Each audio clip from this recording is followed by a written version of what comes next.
ජීවිතය කියන්නේ අපිට ගොඩක් මුහුණ දෙන්න ලොකු ප්‍රශ්න ගොඩක් එන තැනක් නේද? ඉතින් හැමෝටම එක එක ප්‍රශ්න තියෙනවා වෙන්න පුළුවන් නේ.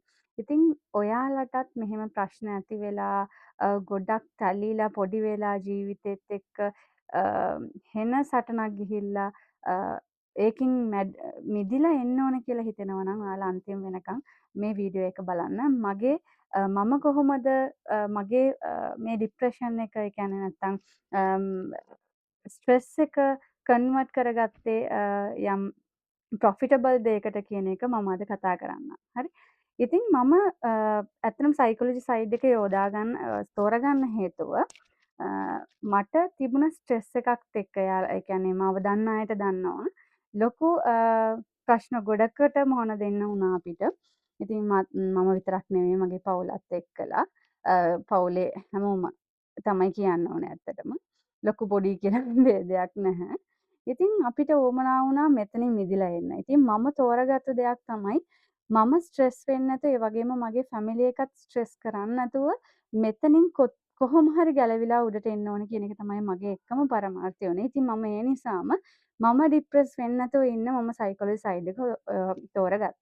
ඒ වගේම අපිට යම් කිසි දෙයක හොඳ ෆෝකස් එකක් තියෙනවා නම් අපිට වෙන සිතුවිලි එනවා ගොඩාක් අඩුයි. ඒ කියන්නේ අපි ටෙන්ෂන් වෙන එක ගොඩක් අඩු වෙනවා. ඒ වගේම අපිට තව ඒ කියන්නේ ඒ කියන්නේ ඇත්තටම ඔයාලා හිතන්න ගොඩක් ස්ට්‍රෙස් වුණාම අපිට කල්පනාවක් නැති වෙනවා අපි මොකද්ද කරන්න ඕන කියන එක. හරි ඉතින් මම ඩයිවර්ට් කරගත්තා මේ වගේ සිටුේෂන් එකක ස්ටඩීස් මගේ බිස්නස් එකට මේක ෆෝකස් කරන්න. එතකොට මට හිතුණා මෙතනින් කොහොම හරි මට ගැලවිලා එන්න පුළුවන් කියලා. ඒ නිසා මම තෝරගත්තේ ඒ වගේ සිටුේෂන් එකේදී ගොඩක් ස්ට්‍රෙස් වෙන්නේ නැතුව මගේ ස්ටඩීස් සහ මගේ බිස්නස් එක. ඉතින් මම දිගටම ඒකේ ෆෝකස් කරන්න ගත්තා. ස්ටඩීස් වලින් මට මගේ ප්‍රොෆෙෂන් එක හදාගන්න පුළුවන් වුණා. ඒ වගේම බිස්නස් එකෙත් හොඳ තැනකට යන්න පුළුවන් වුණා. ඉතින් මම හිතනවා මෙතනත් දැන් මගේ මේ වීඩියෝ එක බලන ගොඩක් කට්ටිය ඉන්නවා වෙන්න පුළුවන්.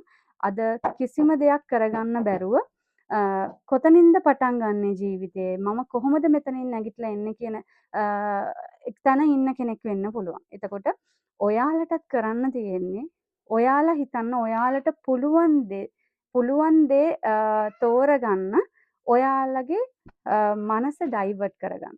හරි ප්‍රශ්න පැත්තකින් තියලා ප්‍රශ්න තියෙනවා. ඒක ඉතින් කාටවත් අඩු වැඩි වෙනවා මිසක් කාටවත් නැති වෙන්නේ නැහැ. එයාලගේ තරමට එයාලට ප්‍රශ්න තියෙනවා ජීවිතේ. ඒ නිසා ඒ ප්‍රශ්න එක පැත්තක තියලා මම හිතනවා ඕගොල්ලන්ටත් පුළුවන් වෙයි ඔයාලා ආස දෙයකට වගේම ඔයාලාට ඉන්ට්‍රස්ට් වෙන පැත්තකට ඔයාලගේ හිත හරව ගන්න. මෙන්න මේ විදිහට තමයි මම මගේ බිස්නස් එකයි ප්‍රොෆෙෂන් එකයි මගේ ජීවිතයේ ඇතුළට ගත්තේ. ඉතින් මේක වැදගත් වෙයි කියලා හිතනවා. මෙතන මේ වොයිස් එක මේ වීඩියෝ එක බලන ඔයාලත් මේක එක්ස්පීරියන්ස් කරලා තියෙනවා නම් ඔයාලා අනිවාර්යෙන් කමෙන්ට් එකක් දාගෙන යන්න ඔයාගේ එක්ස්පීරියන්ස් එක.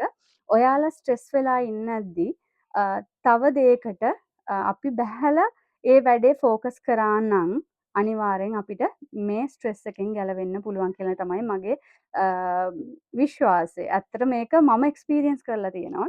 ඒ නිසා දුර ගමනක් යන්න පුළුවන් මේ හරහා. ඒ කියන්නේ ඔයාලා මේක ඒ කියන්නේ ප්‍රොෆිටබල් දෙයක් නැත්නම් අර්ථවත් දෙයකට ඔයාලා මේ ස්ට්‍රෙස් එක හරහා ෆෝකස් කරනවා නම් ඒ ටික පැත්තකට තියලා අනිවාර්යෙන් ඔයාලට වින් කරන්න පුළුවන්. අර අපි කියනවනේ මොකද්ද කියන්නේ අර හොඳට කට්ට කාපු කෙනාට තමයි දන්නේ මෙතනින් කොහොම හරි මෙතනින් ගැලවිලා එන්න ඕනේ කියන ඒ වීරිය තියෙන්නේ. ඉතින් ඒ වගේ එකට ඔයාලා ෆේස් කරා නම් අනිවාර්යෙන් ඔයාලා හොඳ පාත් එකක් තෝරගන්න එතනින් නැගිටලා එන්න. ඒක ඔයාලගේ ලයිෆ් එකේ ලොකු ටර්නින් පොයින්ට් එකක් වෙනවා ෂුවර්.